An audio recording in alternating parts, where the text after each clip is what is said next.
We've seen the four main groups of teeth inside the mouth. Now let's take one tooth and look at the parts of the tooth. In the video on premolars, we saw that the tooth can be divided into two main parts. We have the crown and then the root. The crown is the one we see above the jaw, and then the root is what we find inside the jaw. Those are the two main divisions of a tooth. Now when you take the parts, there are five main parts. We have the enamel, the pulp, dentine, cement, and the nerves. The enamel is the white glossy substance or the hard glossy substance that covers the crown of a tooth.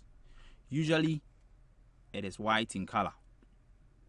Okay, but if the tooth is not that healthy, is not kept clean, it could turn to yellow or even brown sometimes. Now right underneath the enamel is the dentine. The dentine is the hard, dense, bony tissue that forms the bulk of a tooth beneath the enamel. So this is our dentine. It is a bony tissue that forms the bulk of a tooth beneath the enamel. Right below the bony tissue is the pulp. The pulp is the part in the center of a tooth made up of living connective tissues and cells.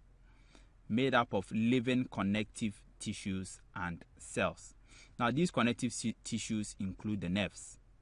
Okay, they are made up of living connective tissues and cells. And then just as the name implies, they connect. Okay, so these connective tissues make up the pulp. And then one type of connective tissue we can find there is the nerves. And nerves are fibers that transmit impulses of sensation to the brain. We have nerves all over our body.